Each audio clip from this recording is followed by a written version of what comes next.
My name is Kimberly Williams, and I just turned 32. 5 years ago, when I landed my dream job as a tech executive, I started sending my parents $5,000 every month. It filled me with pride knowing I could support them after everything they sacrificed for me. Then came that text from my brother Justin. For words that shattered my world. The ATM just paid again. Little did I know how deep their betrayal went. Before I share my story, let me know where you're watching from in the comments. Hit that like and subscribe button if you've ever gone above and beyond for family. Trust me, you'll want to hear what happened next. Growing up, our family was solidly middle class. At least that's how it seemed at first. My dad, Martin Williams, worked as an accountant at a local firm in Connecticut while my mom, Teresa, taught third grade at the elementary school. We lived in a modest 3-bedroom house with a small backyard where Dad would grill on weekends and Mom would tend to her flower garden. My younger brother Justin and I shared a decent childhood with birthday parties, holiday celebrations, and occasional family trips to the Jersey Shore. But beneath the surface, things weren't as stable as they appeared. I started noticing the tension around bill paying time, the hushed arguments between my parents late at night, the way Mom would scrutinize grocery store receipts and clip coupons obsessively. Dad would snap at us when we asked for new clothes or school supplies, saying money didn't grow on trees. When I turned 14, everything changed dramatically. Dad lost his accounting job during company downsizing. He was devastated, his identity deeply tied to being the family provider. For months, he spent days in his bathrobe, scanning job listings and sending out resumes that rarely got responses. His depression was palpable, filling our home with a heaviness none of us knew how to lift. Mom took on extra work, substituting at different schools whenever possible and picking up evening shifts at the local department store. I would often come home to find Justin alone, warming up microwave dinners because neither parent was home. Mom would stumble in around 9, exhausted, her teacher's smile long faded.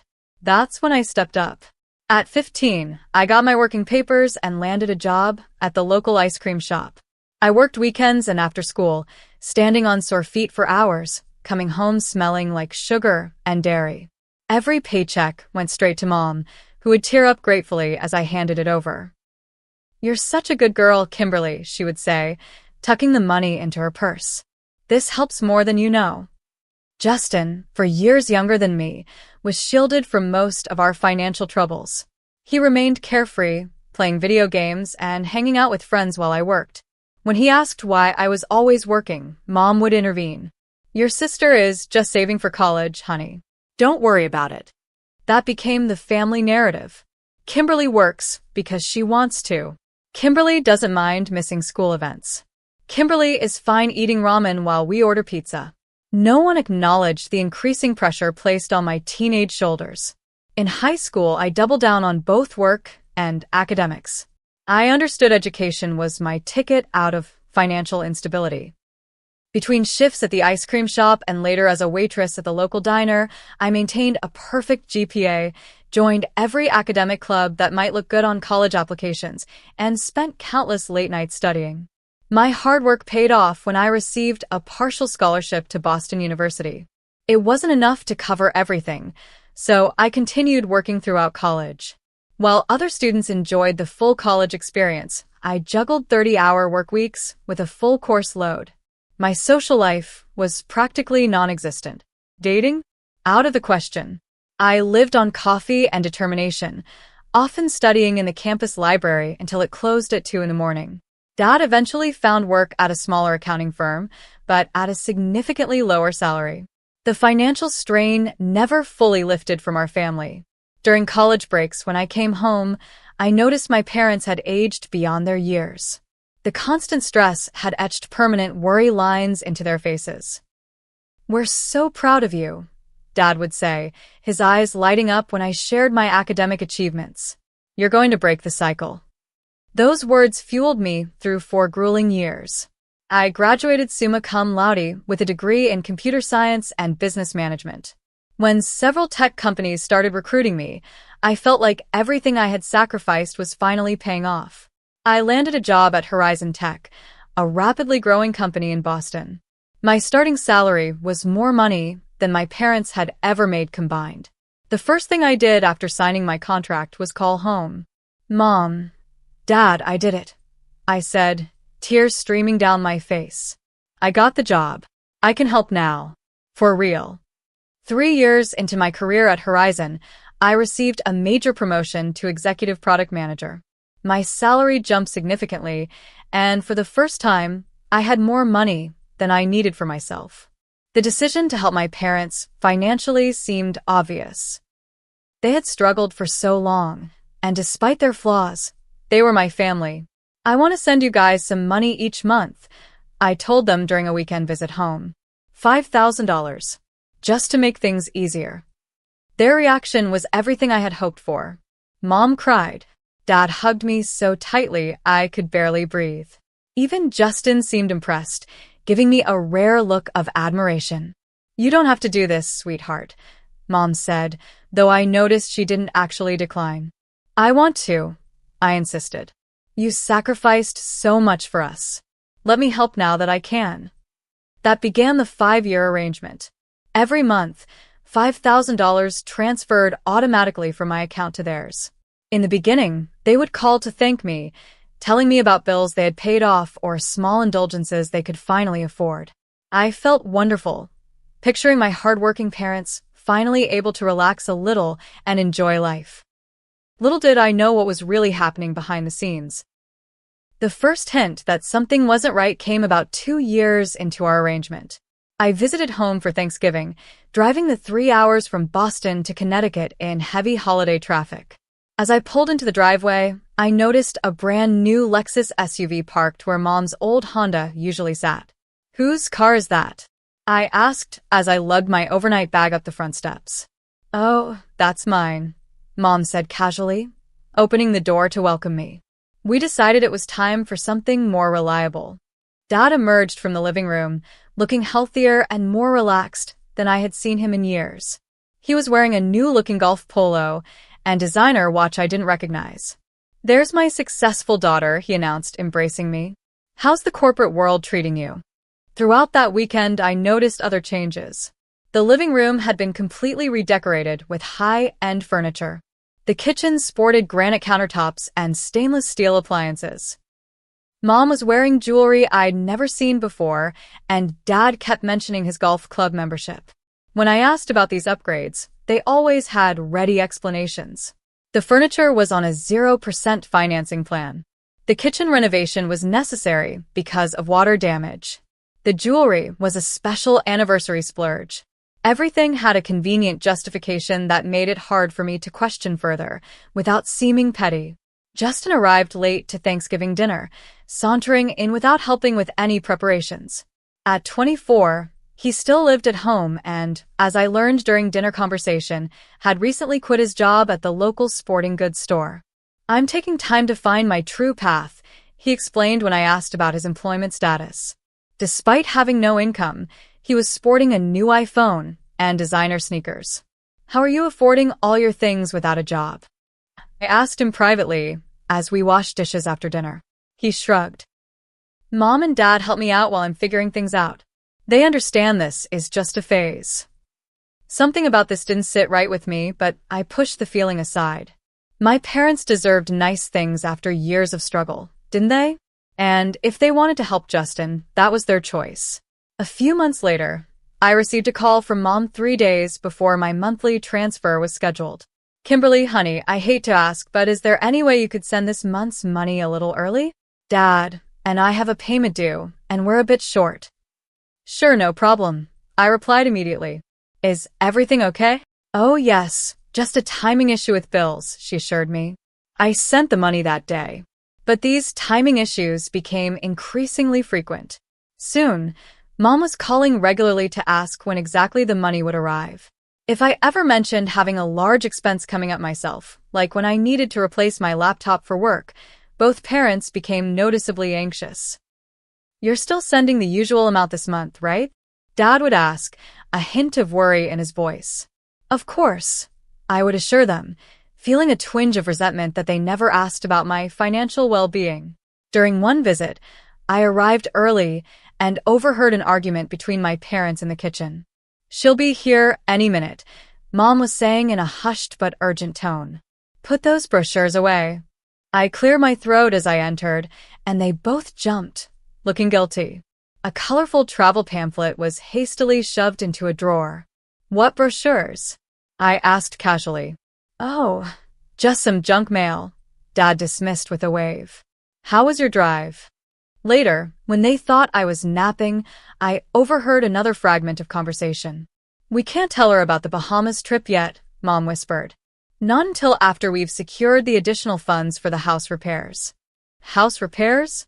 The house looked immaculate to me. And they were planning a Bahamas vacation? On a teacher's pension and reduced accounting salary? The math wasn't adding up, but every time I tried to ask more detailed questions about their finances, they would change the subject or make me feel intrusive for asking.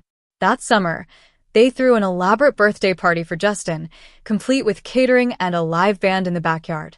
When I commented on how expensive it all seemed, Mom laughed it off. "We've just gotten better at budgeting, thanks to your help."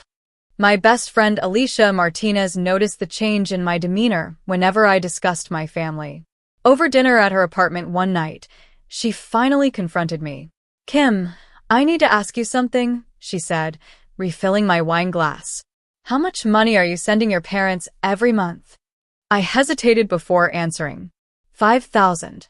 Alicia nearly choked on her wine. $5,000? Every month? For how long? "About 2 years now," I admitted. "That's over $100,000, she calculated quickly. "And they're still asking for more? Something doesn't add up." "They sacrificed a lot for me growing up," I defended, though my voice lacked conviction. "Did they? Or did you sacrifice for them?" Alicia challenged gently. "You were working at 15 while your brother never had to lift a finger. Now you're still supporting everyone. When does it end?" Her words stung because part of me knew she was right, but acknowledging that would mean confronting some painful truths about my family dynamics. "They're my parents," I said finally. "What am I supposed to do? Just cut them off?" Alicia reached across the table and squeezed my hand. "I'm not saying cut them off.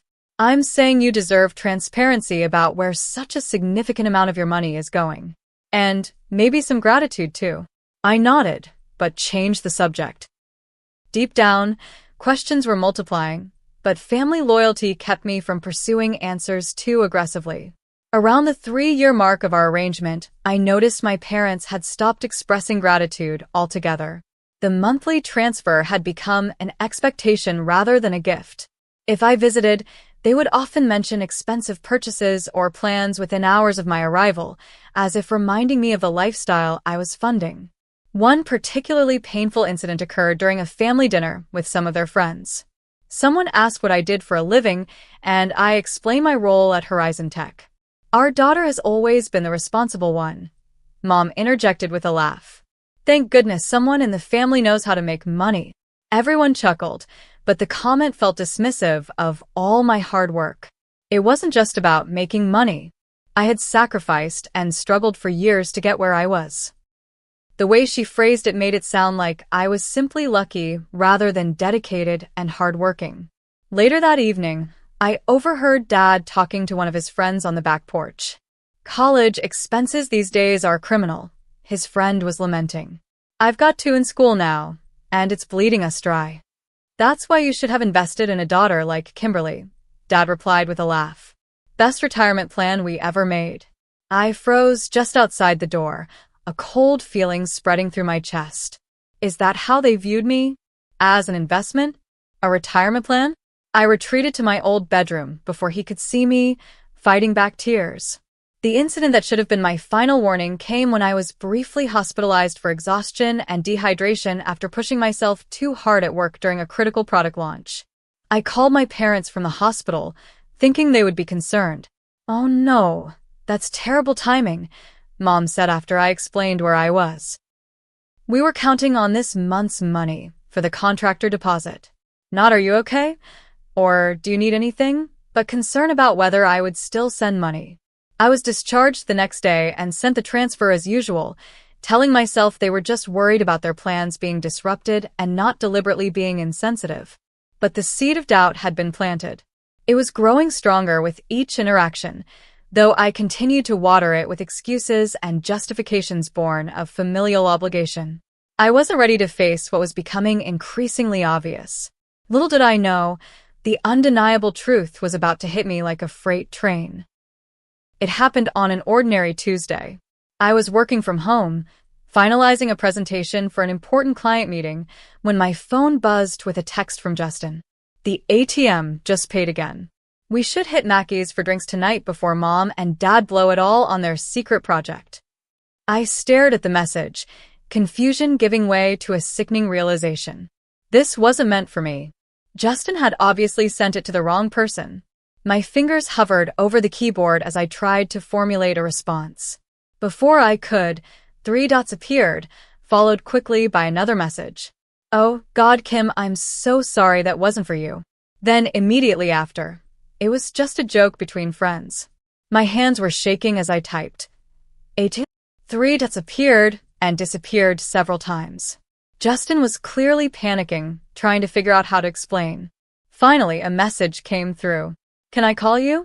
"No," I replied firmly. "I want you to tell me exactly what that meant. In writing." The minutes ticked by. 5, 10. Finally, my phone rang instead. It was Justin. I declined the call and texted again. Either explain by text or "I'm calling Mom and Dad right now to ask them what the secret project is and why I'm being referred to as an ATM." That got a response. "It's not what you think. We have a family group chat. Sometimes we talk about the money you send. It's just stupid jokes." My throat tightened. "Show me the chat." "Kim, come on. Show me the chat right now, Justin. All of it. Or I swear I will never send another penny and will block all of you." 20 excruciating minutes later, my email pinged with screenshots. Dozens of them. With trembling fingers, I opened the first image and began to read. The group chat was titled Family Finances. The participants were Mom, Dad, and Justin. As I scrolled through message after message, my vision blurred with tears. "Dad, 3 years ago, deposit came through. Kimberly's contribution received." "Mom, 3 years ago, thank goodness. I was worried after that comment she made about her rent increase." "Justin, 3 years ago, is she still sending the full 5K? "Dad, 3 years ago, of course. Your sister may be smart with computers, but not so much with family boundaries, lol." The messages continued, becoming increasingly callous as time went on. "Mom, 2 years ago, the ATM has paid out. Vacation fund is growing nicely." "Dad, 2 years ago, don't call her that on here, Teresa. She might see it somehow." "Mom, 2 years ago, she never touches my phone.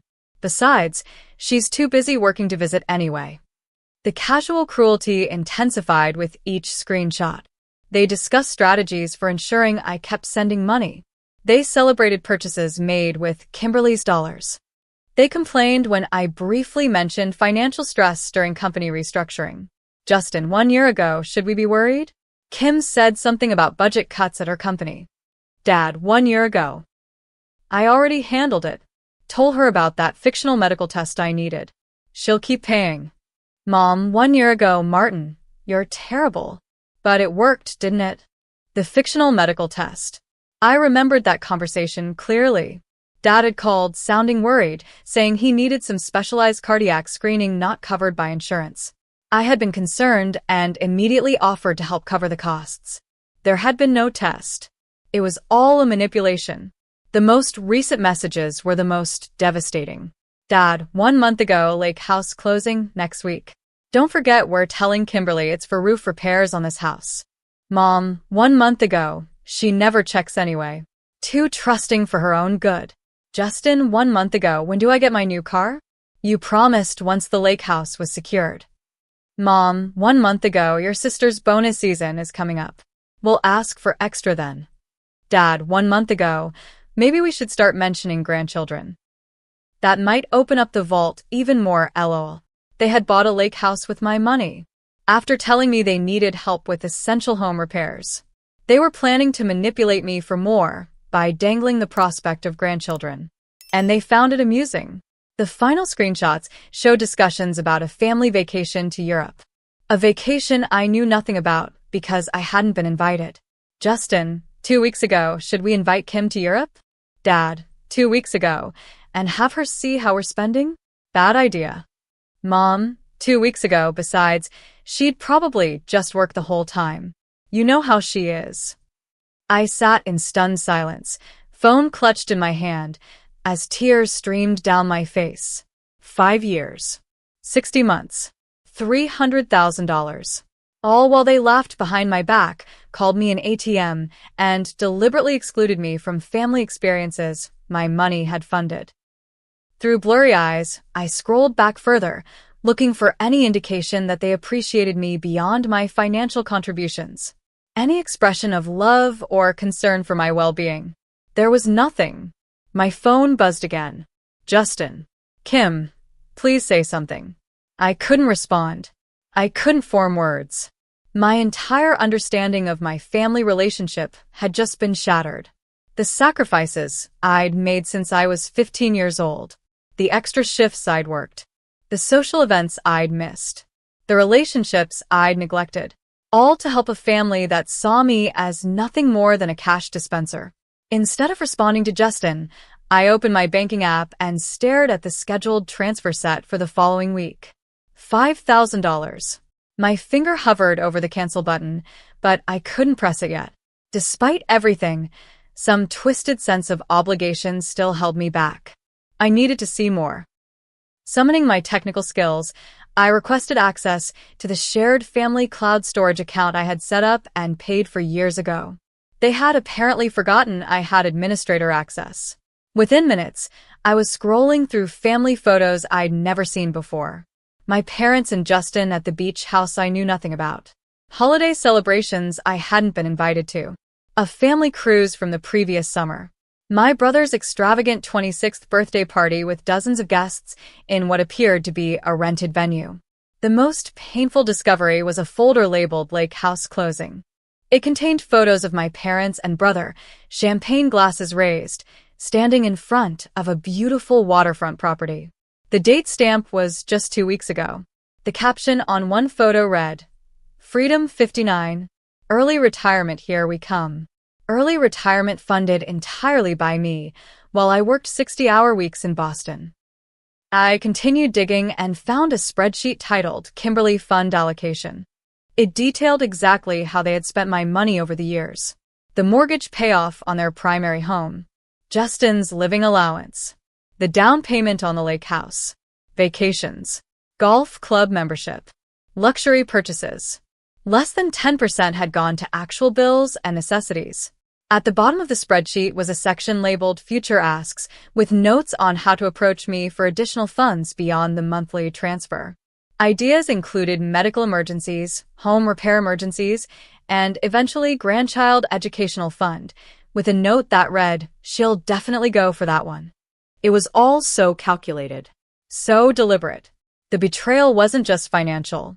It was a complete mockery of my trust and love for them. I finally texted Justin back with just 4 words.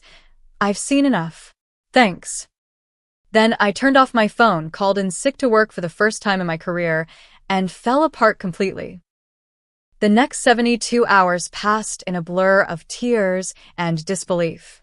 I couldn't eat, couldn't sleep, couldn't concentrate on anything except the screenshots and images burned into my brain. I alternated between sobbing uncontrollably and sitting in numb silence, staring at the wall of my apartment. My phone accumulated dozens of missed calls and messages from my family. I couldn't bear to read or listen to any of them.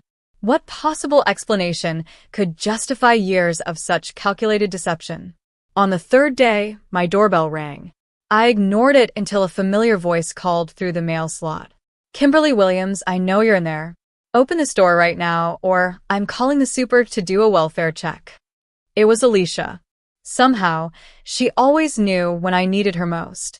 I dragged myself to the door, painfully aware of my unwashed hair and tear-stained face. The moment she saw me, her expression shifted from annoyance to deep concern. Oh my God, Kim. What happened? I couldn't even speak. I just handed her my phone with the screenshots still open.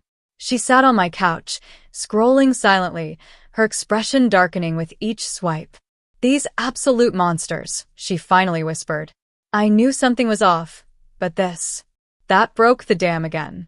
I collapsed beside her, sobbing into her shoulder as she held me tightly. "They called me an ATM," I choked out between sobs. "They've been laughing at me for years. Using me. I'm such a fool." "No," Alicia said firmly. "You're not a fool. You're a loving, generous daughter who was taken advantage of by people who should have protected you. This is not your fault. But it felt like my fault. I should have seen the signs. Should have questioned more. Should have demanded accountability for how my money was being spent. Instead, I had trusted blindly, wanting so desperately to believe my family valued me beyond my financial contributions. $300,000, I whispered. That's how much I've given them over 5 years. And they were planning to take more." Alicia's eyes widened. "That's not just taking advantage. That's financial abuse." The term hit me like a physical blow. Financial abuse. I had never considered that what was happening could be categorized as abuse. But the systematic deception, manipulation, and exploitation certainly qualified. "What do I do now?" I asked, feeling completely lost. "First, you cancel any pending transfers," Alicia said practically. "Then you take care of yourself." "When's the last time you ate something?" I couldn't remember. Alicia took charge, ordering food delivery and making me shower while we waited. Simple acts of self-care felt monumental in my emotionally devastated state. As we picked at Thai food later, Alicia gently suggested I might need professional help processing this betrayal. "I have a friend who sees an amazing therapist, Dr. Rebecca Fisher. She specializes in family trauma. Would you consider talking to someone?" I nodded weakly. The thought of explaining this humiliating situation to a stranger was daunting, but I recognized I was in crisis. My entire identity had been built around being the responsible one, the provider, the successful daughter. Who was I if not those things?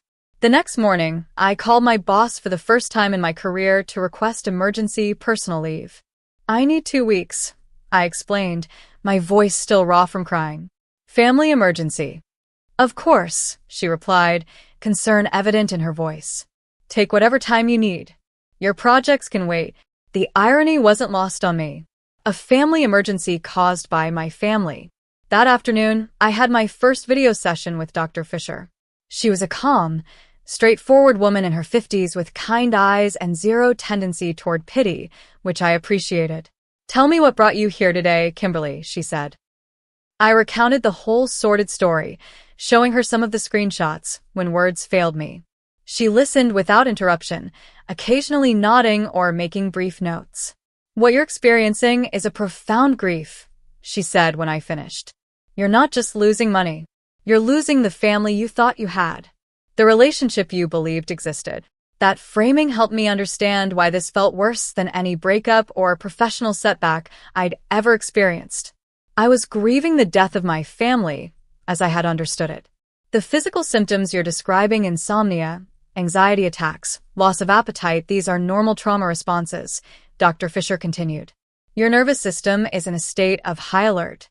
Your basic sense of safety and trust has been violated by the people who should have been most trustworthy." Over the next week, I barely left my apartment except to walk around the block when Dr. Fisher insisted I needed fresh air and movement. Alicia checked on me daily, sometimes just sitting silently beside me when I couldn't bring myself to talk. The messages from my family continued. I still couldn't bear to read them, but Alicia offered to screen them for me. "They're mostly just damage control," she reported. "Your mom's playing the victim.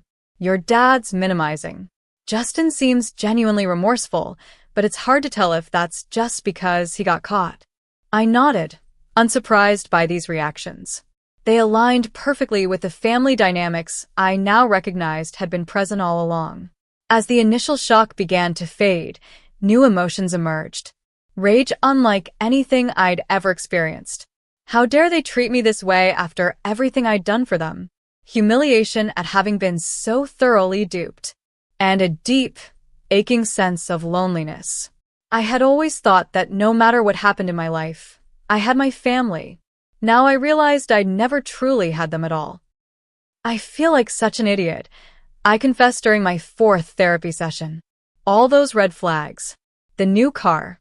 The renovations. Justin quitting his job, but always having money. How did I not see it? Because you were operating from a place of love and trust, Dr. Fisher replied. We don't typically approach family relationships with skepticism and suspicion.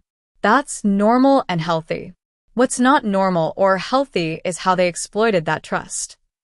She helped me recognize that my tendency to caretake had roots in my childhood, when I'd taken on adult responsibilities at a young age.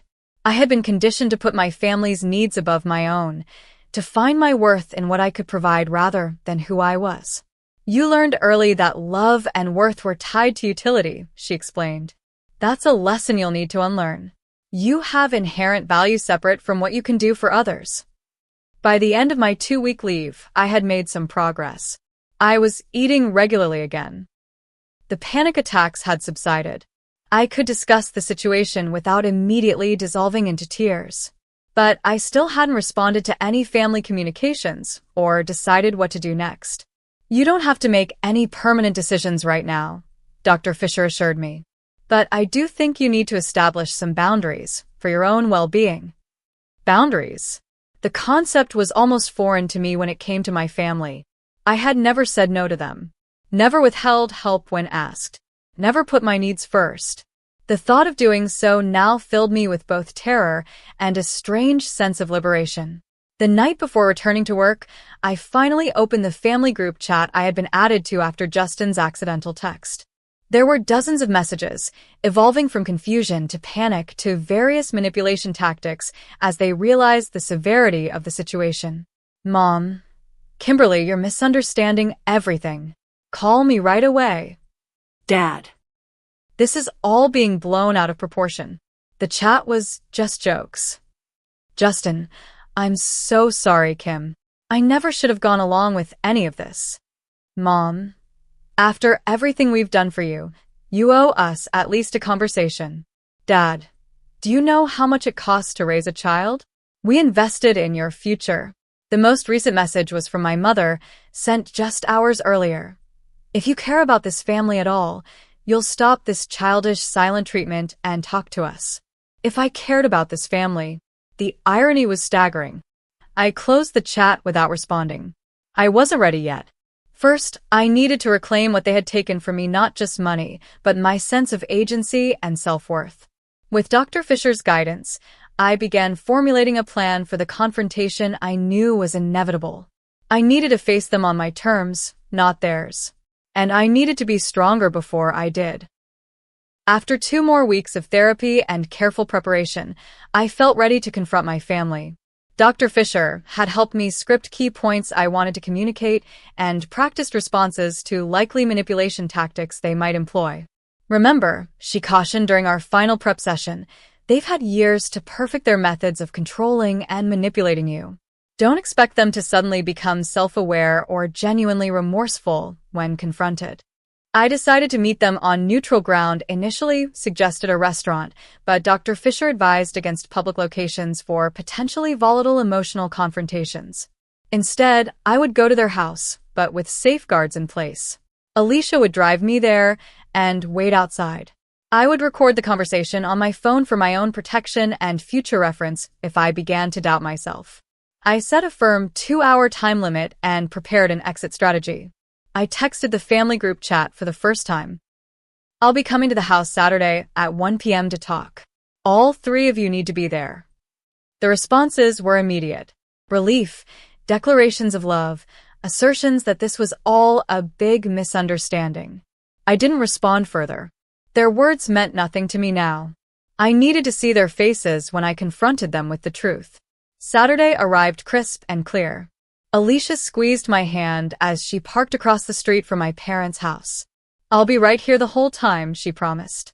Text me the code word deadline if you need me to come in or call you with a fake emergency. I nodded, took a deep breath, and walked up the familiar path to the front door. Before I could knock, it swung open to reveal my mother, eyes puffy from crying or lack of sleep, forced smile firmly in place. "Kimberly, sweetheart," she began, reaching for an embrace. I stepped back, maintaining physical distance. "Let's go inside." Dad and Justin were waiting in the living room. Dad stood when I entered, his expression a calculated mix of concern and authority. Justin remained seated, shoulders hunched, unable to meet my eyes. "Kimberly," Dad started, "we're so glad you're finally ready to talk. This whole situation has been—" "I'm not here for your version of events," I interrupted calmly. "I've seen the group chat. I've seen the photos. I've seen the spreadsheet tracking how you've spent my money. I know about the lake house, the vacations, Justin's allowance, everything." The room fell silent. Mom's fake smile faltered. Dad's authoritative posture stiffened. Justin stared at the floor. "I've been sending you $5,000 every month for 5 years, I continued. "That's $300,000 total. Money I worked 60-hour weeks to earn. Money I sacrificed my own life goals for. Now, Kimberly," Dad attempted to regain control, "you're making it sound like we forced you to send that money. You offered." "I offered because I thought you needed it for essentials," I replied, my voice steady despite the anger burning inside me. "Not for luxury cars and vacation properties." "We've worked hard all our lives," Mom interjected, tears welling in her eyes right on cue. "Is it so wrong for us to finally enjoy some comfort in our later years?" "The comfort isn't the issue," I said. "The deliberate deception is. You lied about medical tests that never happened. You claimed to need roof repairs while buying a lake house. You excluded me from family vacations my own money paid for. Those were just white lies," Dad dismissed with a wave. "Every family has their little secrets." I pulled out my phone and played one of the voice messages he had left after Justin's text mishap. "Kimberly, you're completely overreacting. The ATM thing was just a silly joke between your mother and brother. Of course, we don't think of you that way." Then I showed them the screenshot from a year earlier, Dad writing. "The ATM came through again. Boat fund is looking good." "Just jokes," I said flatly. "Funny, right?" No one laughed. "We never meant to hurt you," Mom tried, reaching for my hand. I pulled away. "You planned it all," I countered. "Systematically. For years. The spreadsheet has a section called Future Asks with detailed notes on how to manipulate me for more money." Dad shifted strategies, his expression hardening. "After everything we did for you growing up, putting a roof over your head, food on the table, clothes on your back, this is how you repay us? By attacking us over a few private jokes." "I started working at 15 to help support this family," I reminded him. "I handed over every paycheck. I worked through high school and college while you protected Justin from any responsibility. I've been repaying you my entire life for doing the bare minimum parents are supposed to do." "We gave you life," Mom cried, going for the ultimate guilt trip. "You owe us everything you have." "I owe you nothing," I said quietly, the realization crystallizing as I spoke the words. "Children aren't investments with expected returns. They're not retirement plans or ATMs." Justin finally looked up, his expression genuinely remorseful. "Kim, I'm really sorry. I should have said something sooner. It wasn't right, what we were doing." "Shut up, Justin," Dad snapped. "Don't let her turn you against us." I turned to my brother. "Did you know they were buying the lake house with my money?" He nodded miserably. "They said it would benefit all of us eventually. That you made so much money you'd never miss it. And the allowance they've been giving you? From my contributions?" Another nod. $2,000 a month. I couldn't help the bitter laugh that escaped me. "So, nearly half of what I sent each month went straight to you? While I worked overtime and skipped vacations to help the family?" Mom tried another approach, switching from aggression to pity. "You don't understand our situation, Kimberly. Your father's health isn't good. We needed security. His health was fine enough for golf club membership and European vacations," I countered. "And if you were so concerned about security, why spend my money on luxury items instead of saving it?" The conversation continued in circles. They denied, minimized, justified. When those tactics failed, they attacked. When attacks didn't work, they cried and pleaded. I remained calm throughout. A skill Dr. Fisher had helped me practice extensively. After nearly 2 hours, it became painfully clear that they weren't sorry for what they'd done. They were only sorry they'd been caught. There was no genuine remorse, no real understanding of the pain they'd caused. "I think we're done here," I said finally, standing up. "What does that mean?" Mom asked, panic edging into her voice. "Are you still sending the monthly money?" That was her primary concern. Not our relationship. Not my emotional well-being. The money. "No," I said simply. "That arrangement is over permanently. You can't just cut us off." Dad exploded, his facade of reasonable authority finally cracking. "We're your parents. You have obligations." "My only obligation is to myself now," I replied. "I'll be sending a formal letter outlining my decision and expectations going forward.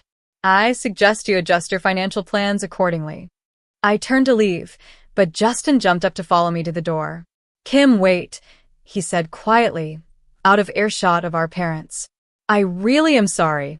I got caught up in it all, but I never felt right about it." I studied my brother's face, searching for sincerity. There was genuine regret there, but also the self-centered perspective of someone who had never had to face real consequences. "Actions speak louder than words, Justin," I said finally. "If you're truly sorry, make changes. Get a job. Stop taking their money, my money. Be better than this." He nodded solemnly. "I will. I promise." I didn't fully believe him, but I recognized the possibility for growth that seemed entirely absent in our parents. As I walked back to Alicia's car, I felt oddly light. The confrontation had gone almost exactly as Dr. Fisher predicted. There had been no miraculous moment of clarity from my parents, no tearful, genuine apology, no commitment to change. But I hadn't expected those things, not really. What I had needed was to speak my truth, to stand my ground, to reclaim my power. In that, I had succeeded completely. "How did it go?" Alicia asked as I slid into the passenger seat. I took a deep breath, surprised to find no tears threatening. "Exactly as expected. They're not sorry. They just want the money." She squeezed my hand. "I'm proud of you." That took incredible strength. As we drove away, I didn't look back at the house that had never really been a home. I was moving forward now on my own terms. The day after the confrontation, I took decisive action. First, I permanently canceled the automatic monthly transfer to my parents. The simple act of clicking "Cancel Recurring Payment" felt monumentally empowering. Next, I made an appointment with financial advisor Rachel Thompson, recommended by Alicia. I needed to understand the full impact of what had happened and create a plan for my financial future, one that prioritized my needs for the first time. $300,000 over 5 years, Rachel summarized during our initial consultation. That's significant, but not irreparable damage to your long-term financial health, especially given your income level. She helped me create a recovery plan that included increasing my retirement contributions and establishing an emergency fund that was for my emergencies only. "Let's also do a full audit of all your accounts," she suggested. Sometimes when people have access to your funds in one way, they find other avenues as well. Her caution proved prescient. The audit revealed my parents had somehow gained access to one of my credit card accounts, charging nearly $20,000 over the past year for various purchases. I had missed it because the statements went to an old email address I rarely checked. "This is fraud," Rachel stated bluntly. "You have legal recourse here." I wasn't ready to pursue legal action against my family, but I did consult with attorney Sarah Jenkins to understand my options. She listened to my story with professional detachment that I found comforting after weeks of emotional intensity. "What happened to you is unfortunately common," she explained. "Family financial exploitation often goes unreported because of shame and complicated emotional ties." She helped me draft a formal letter to my parents, laying out exactly what I knew about their deception, the immediate cessation of financial support, and clear boundaries for any future contact. The letter specified that any attempts to manipulate me for money would result in complete termination of contact. "Send it by certified mail," Sarah advised. Keep a copy for your records. This creates a paper trail if you ever need to pursue legal remedies or a restraining order. The thought that I might someday need a restraining order against my own parents was surreal, but I followed her advice. The letter was dispatched the following day. As expected, the response was immediate and explosive. My phone blew up with calls and texts, ranging from tearful pleas to vicious accusations.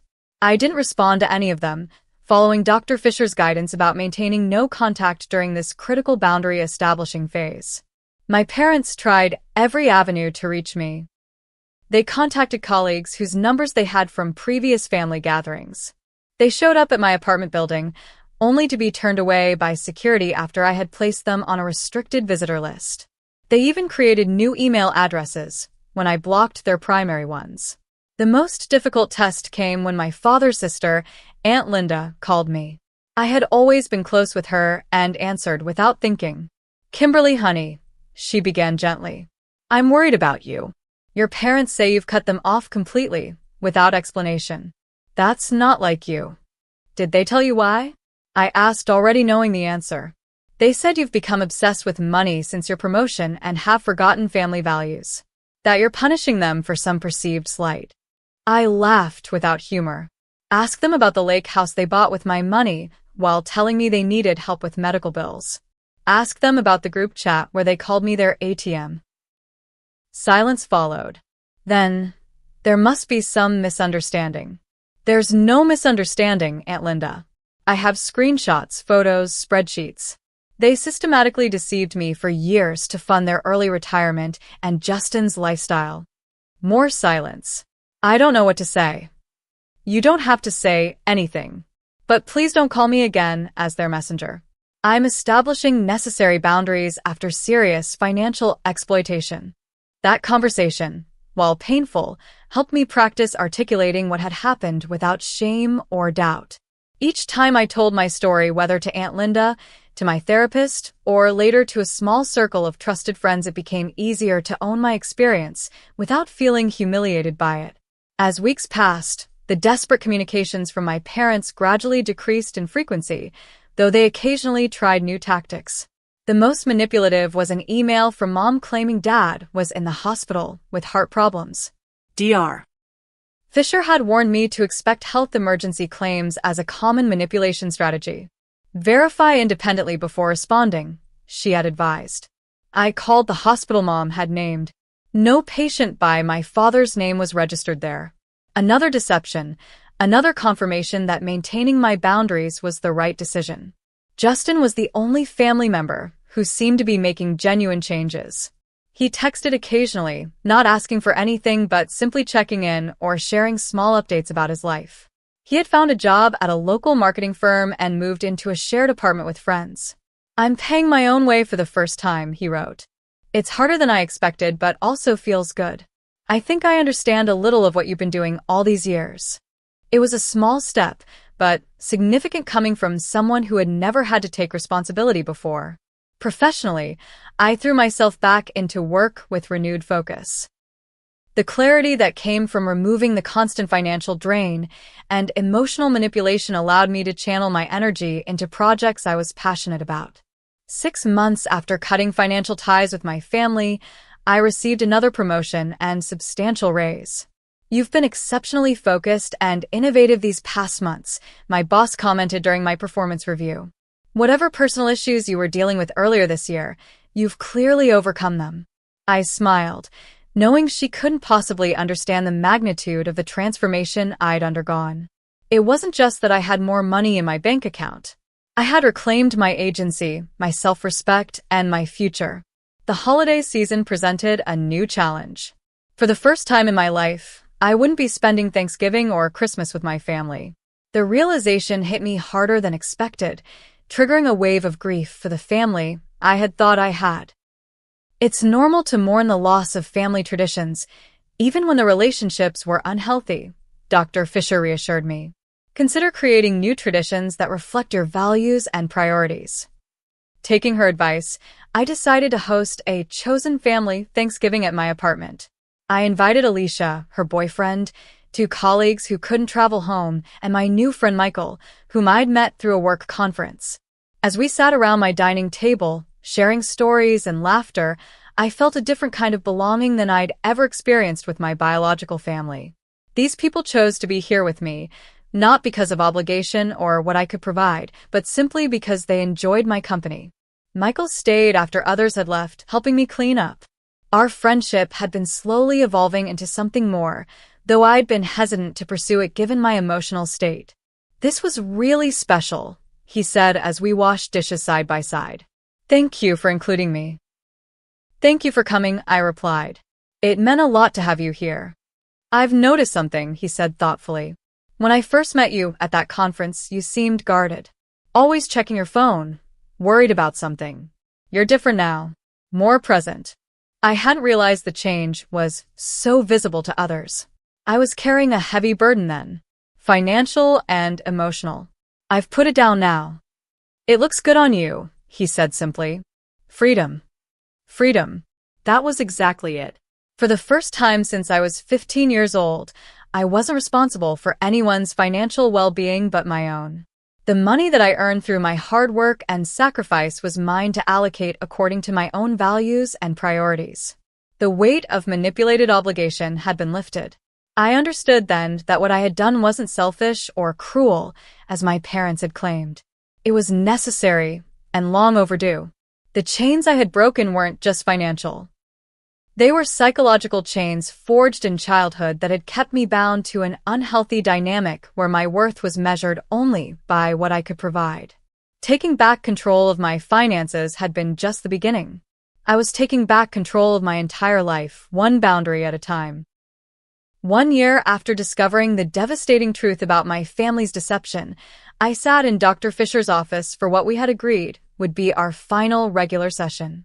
We had been meeting monthly rather than weekly for the past 3 months, gradually decreasing the frequency as my healing progressed.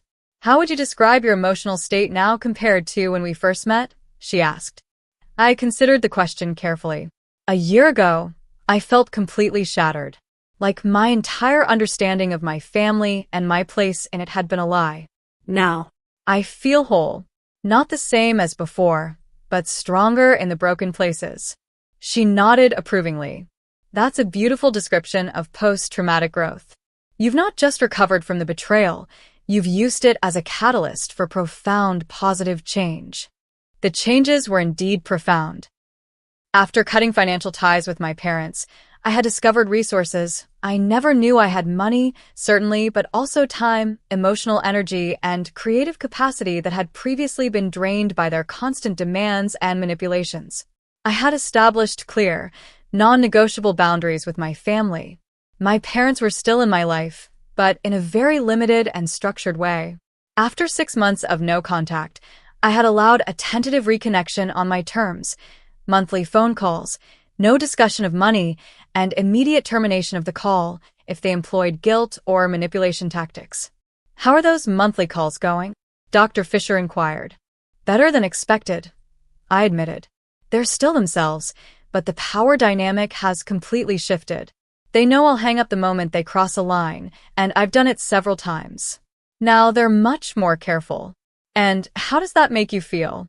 Having that control?" "It's not about control," I realized as I spoke. "It's about respect.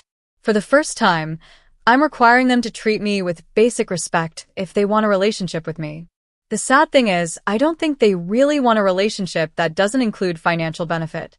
Our calls are superficial, but I've accepted that's all they're capable of." My relationship with Justin had evolved differently. After our confrontation, he had made genuine efforts to change his life.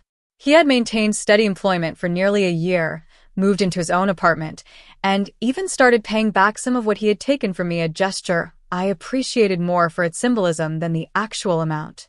"Justin came to visit last month," I told Dr. Fisher. "We had dinner at my place. He brought wine and actually apologized again, without prompting. Said he's been doing his own therapy work." "That's significant progress," she noted. "How is it spending time with him?" "Surprisingly comfortable. We're building something new.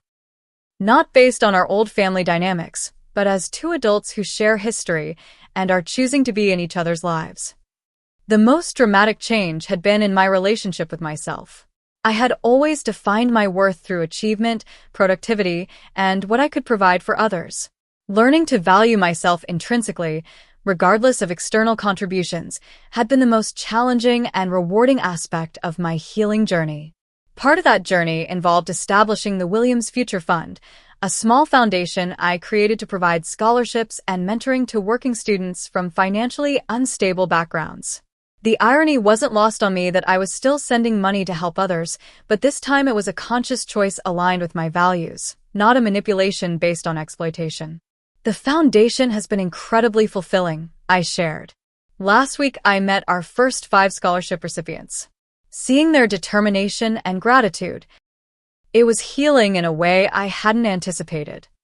"You've transformed your pain into purpose," Dr. Fisher observed. "That's one of the most powerful forms of healing." My personal life had flourished as well. The friendship with Michael had blossomed into a relationship built on mutual respect, honesty, and healthy boundaries, a completely new experience for me. He knew my full story and had never once made me feel ashamed or foolish for what had happened. "Michael and I are talking about moving in together," I said, unable to suppress a smile. "It's both exciting and terrifying." "What's the terrifying part?" Dr. Fisher probed. "Trusting someone that completely again. Opening myself up to potential hurt." "But you're doing it anyway." "That's courage, Kimberly. Not the absence of fear, but action despite it." As our final session drew to a close, Dr. Fisher asked me what wisdom I would share with someone else experiencing family financial exploitation. I thought carefully before answering.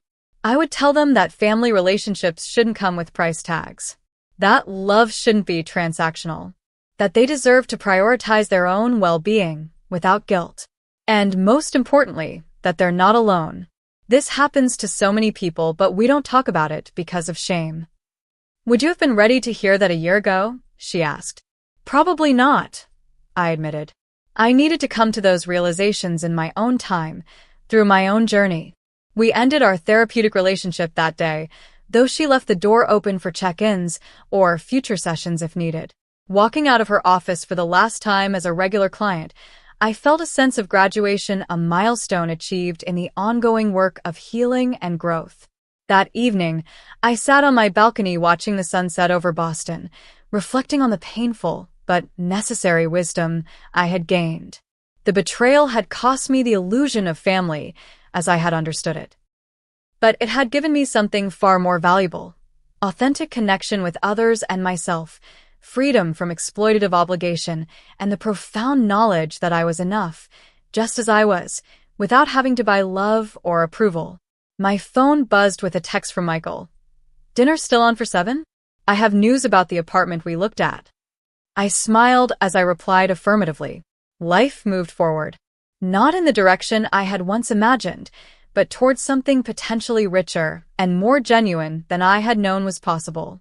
The family that had treated me as an ATM had inadvertently taught me my true value. And that lesson, painful as it was, had proven priceless.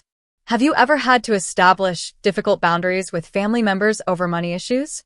Share your experiences in the comments below. If this story resonated with you, please hit that like button and subscribe to support more content about overcoming family financial exploitation. Remember, you deserve relationships based on genuine love, not transactions. Thank you for listening to my journey, and I hope it helps anyone facing similar challenges know they aren't alone.